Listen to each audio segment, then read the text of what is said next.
Olá, meu amado, minha amada, meu amigo, minha amiga. Eu quero falar com você e para você. Que a paz do Senhor esteja realmente no seu coração, na sua vida. Que a paz do Senhor esteja inundando a sua casa. Que a sua casa seja um celeiro de bênçãos. Bênçãos do Senhor. Bênçãos do Senhor. Que Deus abençoe você, meu amado. Que Deus abençoe você, minha amada. É o que eu desejo do mais profundo do meu coração. Quantas vezes que nós estamos enfrentando tribulações, dificuldades. Quantas dificuldades que você enfrenta. Eu imagino quantas tribulações que você passa ou está passando. Quantos momentos de aparente derrota. Porque aquele que confia no Senhor jamais experimenta a derrota. Podemos até perder uma batalha, porque Deus tem a vitória maior no final da guerra. A batalha do Senhor. Sabia disso? A batalha do Senhor. A Bíblia nos ensina, no primeiro livro de Samuel, quando o rei Davi, então o novo rei de Israel, Davi, ele foi lutar, pelejar, depois que ele foi ungido por Deus. Os irmãos sabem que o primeiro rei de Israel foi o rei Saul, mas Deus deu uma ordem ao profeta Samuel para ir até a casa de Jessé, na cidade de Belém. Diz a palavra de Deus que Jessé tinha 8 filhos, o mais velho Eliabe, o mais novo Davi. A Bíblia diz que Deus ungiu Davi.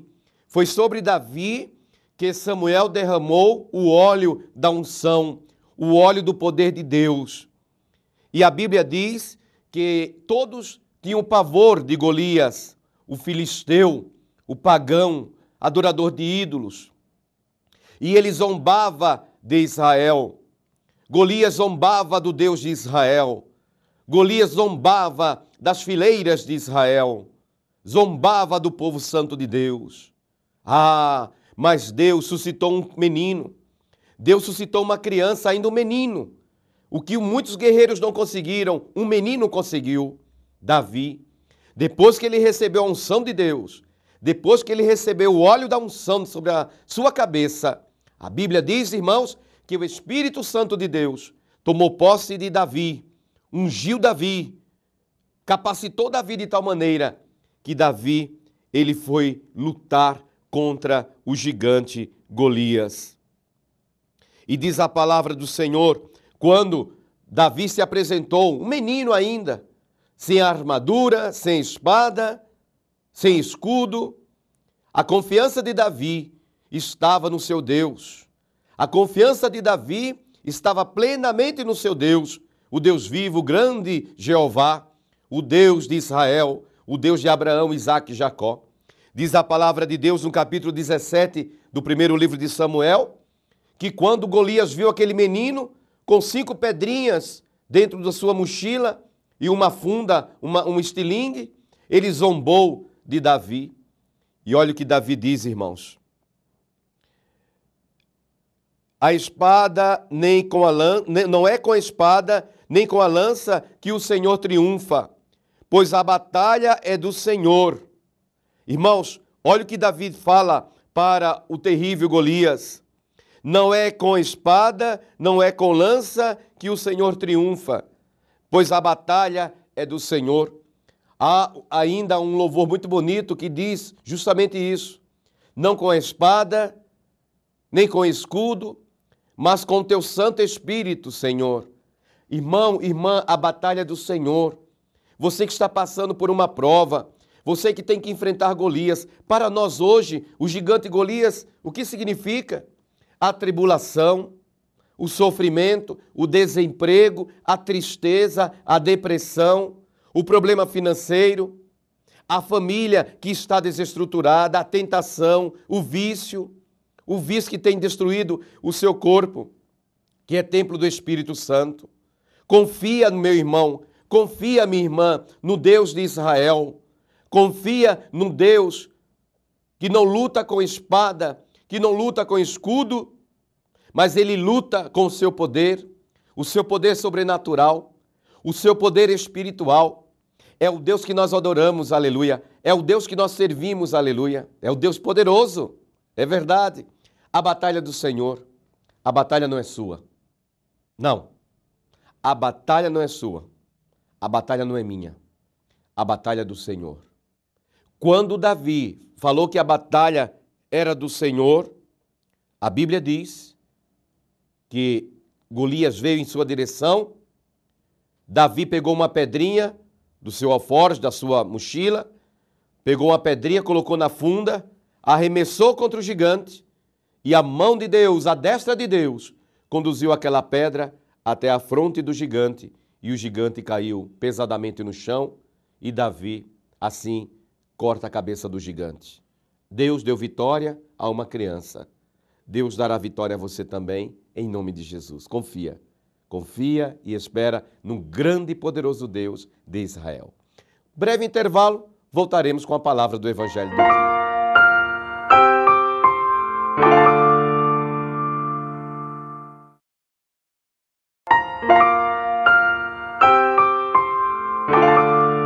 Olá, meu amado, minha amada, de volta com a palavra do Evangelho. Abra sua Bíblia, tá bom? Vamos meditar hoje no Evangelho de São João. Lembrando, irmãos, às vezes as pessoas, algumas pessoas, é claro, fazem uma certa confusão entre os personagens bíblicos. João, Yohane, era um nome muito comum no povo de Israel. João, há dois homens com o mesmo nome de João, que são muito importantes na história da salvação. O primeiro, João Batista. Batista não é sobrenome. No tempo de Jesus não havia sobrenome. As pessoas eram conhecidas pela sua profissão, pelo local de nascimento ou pelo nome do pai. Quer um exemplo? O cego Bartimeu, capítulo 10 do Evangelho de São Marcos. A Bíblia diz que Bartimeu era filho de Timeu. Nós não sabemos o nome daquele cego. De Jericó, lembram da história? O cego Bartimeu, o cego em Jericó. Jesus estava saindo de Jericó, o cego clamou duas vezes: Jesus, filho de Davi, tem compaixão de mim. A Bíblia fala que é o cego Bartimeu. Bar significa filho, Timeu, o nome do pai dele. Bartimeu significa filho de Timeu. Era como um cego era identificado. Nós não sabemos o nome dele. Seria assim: o cego, qual cego? O filho de Timeu, aí sim. Outro exemplo, Maria Madalena. Madalena vem de Magdala. Magdala é uma cidade lá junto do mar da Galileia. Então, Maria Madalena significa Maria de Magdala. Magdalena, Madalena. Judas Iscariotes. Iscariotes não é o sobrenome. Iscariotes significa que ele é da cidade de Cariote. Judas Iscariote significa Judas, que é da cidade de Cariote. E assim vai. Então, João Batista, na verdade, não é sobrenome. No tempo de Jesus não havia sobrenome como nós temos hoje, nome do pai, nome da mãe, não é? Não, apenas o primeiro nome. Batista é a palavra que vem de batismo. Por quê? Porque João batizava as pessoas no Rio Jordão. Aí as pessoas falavam: olha, nós vamos ver João. Qual João? Batista, ou seja, aquele que batiza. Então temos o João Batista, que é filho de Zacarias e Isabel. Este sim é parente de Jesus pelo lado materno, porque Isabel, ou Elizabeth, em algumas traduções bíblicas, esta mulher, Elizabeth ou Isabel, ela é parente da Virgem Maria, mãe de Jesus. Então João Batista e Jesus são parentes. Hoje nós vamos meditar no Evangelho de João Evangelista. Evangelista também não é o sobrenome. Evangelista é porque ele escreveu o Evangelho. Então qual João? João que escreveu o Evangelho, ou seja, o evangelista. Então, João escreveu um Evangelho, né, canônico. João escreveu 3 cartas e o livro do Apocalipse. Escreveu 5 livros. Vamos para Evangelho de João, capítulo 6, versículo 35 ao 40. Jesus replicou: Eu sou o pão da vida. Aquele que vem a mim não terá fome, e aquele que crê em mim jamais terá sede. Mas já vos disse: vós me vedes e não credes.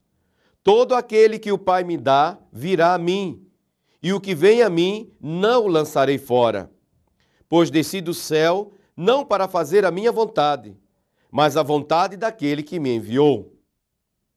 Ora, esta é a vontade daquele que me enviou, que eu não deixe perecer nenhum daqueles que ele me deu, mas que eu os ressuscite no último dia. Esta é a vontade de meu Pai, que todo aquele que vê o Filho e nele crê, tenha a vida eterna, e eu o ressuscitarei no último dia. Palavra da salvação. Irmãos, nós poderíamos ficar aqui horas pregando sobre este evangelho. São 5 versículos só, mas quantas promessas que Jesus diz. Primeiro, eu sou o pão da vida, não o pão da morte. Jesus, ele é o Senhor da vida. Aquele que vem a ele, a Jesus, e tem fome, Jesus sacia a fome e a sede. Como ele diz no Evangelho de Mateus, no capítulo 11, versículo 28. Venha a mim, você que está cansado e oprimido com o peso do fardo, e eu vos aliviarei. Venha a Jesus, busca Jesus, ele sacia a sua fome de Deus, a sua fome de paz, a sua fome de felicidade. Quantas vezes que o ser humano busca felicidade nas pessoas, nas coisas, no trabalho e não encontra? Vive frustrado, vive deprimido, tomando remédio calmante, vive infeliz. Jesus, ele é a razão da nossa alegria. Venha Jesus, você que está com fome, você que está com sede. Ainda nosso Senhor disse, desci do céu para fazer a vontade do meu Pai. Ele é obediente até a morte e morte de cruz. Por isso que ele recebeu o nome que está acima de qualquer outro nome, o santíssimo nome de Yeshua, Jesus. Esta é a vontade de meu Pai, que todo aquele que vê o Filho, Jesus, e nele crê em Jesus, tenha a vida eterna, a vida, irmãos, não a morte eterna, não a danação eterna, não a condenação eterna, mas em Jesus nós temos a vida eterna. E Jesus nos ressuscitará no último dia. Ao soar a trombeta celestial, Jesus voltará em glória, como está escrito em Tessalonicenses, e aqueles que creem no Senhor serão ressuscitados. Ao ouvir a voz do Senhor Jesus, nós iremos ressuscitar e subiremos para a glória. Oh, glória a Deus, que lindo isso.